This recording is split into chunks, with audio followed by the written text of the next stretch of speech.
Welcome to the ePortfolio. You will use this ePortfolio as a tool to complete and record your quality assurance obligations as a member of the college. This video will provide you with an overview of how to complete these yearly obligations. Tips for completing the QA profile. You must complete the QA profile each year. Click Edit QA Profile. Select the year using the drop-down menu. Reflect on your practice and identify whether there have been, or will be, changes to your practice in the coming year. For example, there may have been changes to your practice environment, new procedures, equipment, or new legislation that affects you. There are no right or wrong answers. The purpose of this form is to encourage self-reflection by members regarding the scope of practice and authorized acts. Please read each question carefully. For example, Authorized Acts Number 5 states, applying a prescribed form of energy and applies to electromagnetism and sound waves only. X-rays and other forms of ionizing radiation are covered under separate acts. This authorized act applies only to members performing or supporting the performance of magnetic resonance imaging or ultrasound. Not all members will perform authorized acts in their practice. In fact, some may not perform any of the authorized acts. Don't forget that you must have the knowledge, skills, and judgment to safely perform an authorized act before you can perform it. You may decide that you wish to enhance your knowledge or skill related to a specific authorized act and complete continuing education or professional development activities, or develop a learning goal for that specific authorized act. You can go to the QA profile to update it throughout the year. At the end of the page, click Save. You may download or print your responses at this point.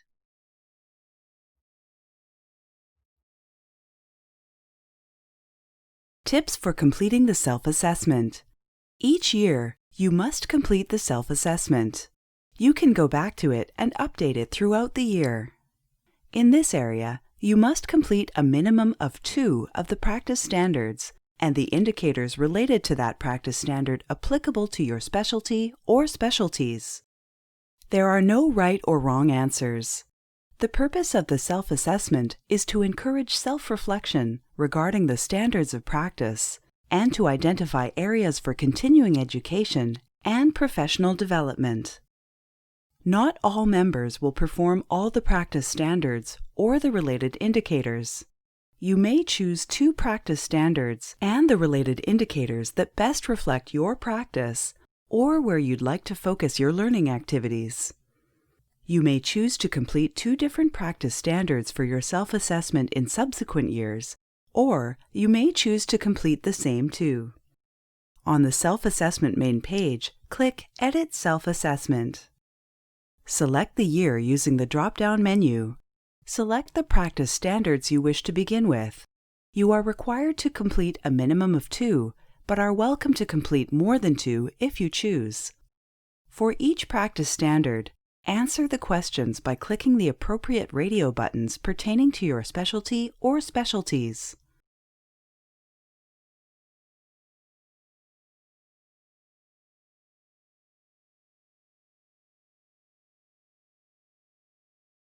You may provide additional details using the text boxes at the bottom of the page. At the end of the page, click Save. You may download or print your responses at this point. Tips for completing and recording your continuing education and professional development activities. On the Record of Continuing Education and Professional Development main page, click Edit the Record of Continuing Education and Professional Development. You are required to complete at least 25 hours of continuing education and professional development activities in every calendar year and record them in this tab. To complete the Record of Continuing Education and Professional Development activities, select the year using the drop-down box. Click Add Activity and fill out all the boxes marked with a red asterisk.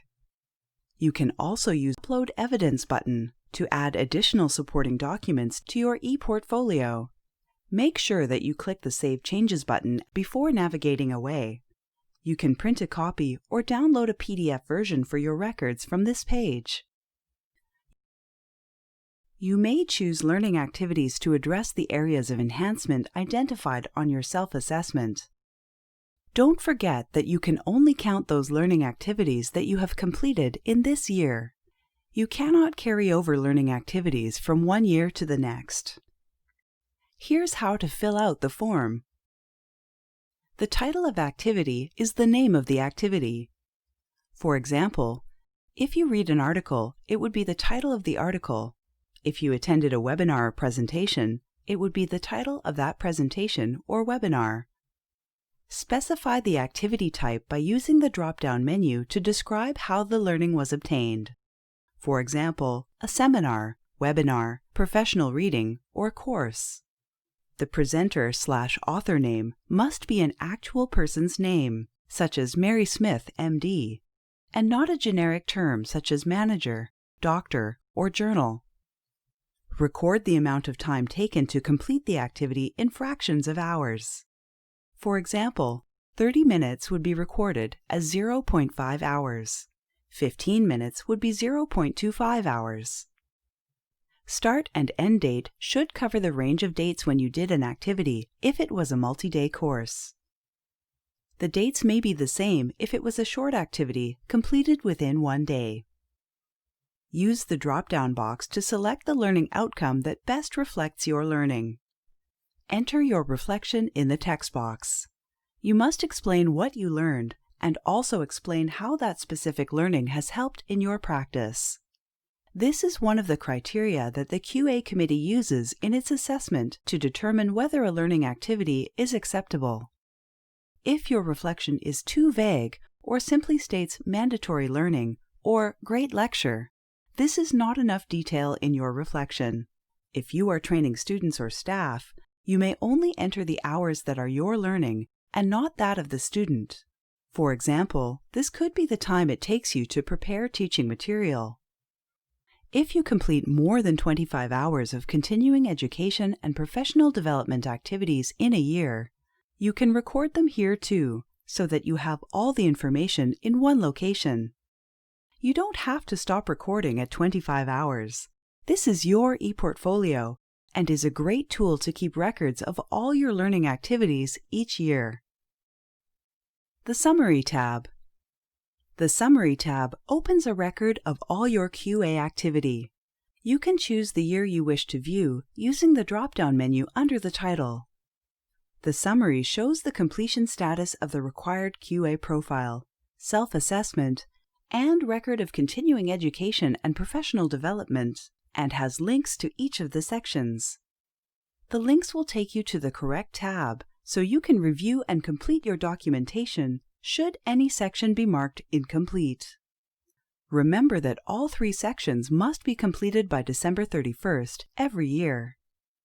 If you are selected for a random portfolio assessment, you can submit your ePortfolio for assessment by clicking the Submit button, which is found on this page. Only those members that have been selected for assessment will have the Submit button on the summary page. Completing jurisprudence. The jurisprudence section is not a mandatory yearly obligation. It is found in your ePortfolio as an excellent resource for members to find up-to-date information regarding the legislation that governs your practice. It consists of a series of 8 modules relating to the 5 specialties within the practice of medical radiation and imaging technology. If you wish to complete the jurisprudence course, select the module you wish to test yourself on by clicking the Module button. In each module, the top of the page shows a progress indicator, color-coded to show the number of questions you attempted and the results as you go through the quiz. After reading each question, use the Radio button to select your answer. If you would like to review the material prior to answering the questions, click the View button to open the PDF for the module. Each module also has resource links specific to each module located on the left-hand side of the page. You can use the Back and Next navigation buttons to complete another question if you are unsure of your answer and want to come back later. If you click Submit this question, your response is graded and cannot be changed.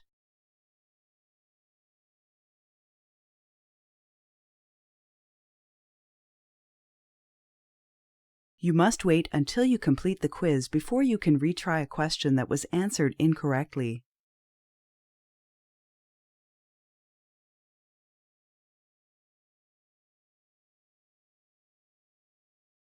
You are required to attain 100% on each quiz for it to be marked complete. There is no limit on the number of attempts.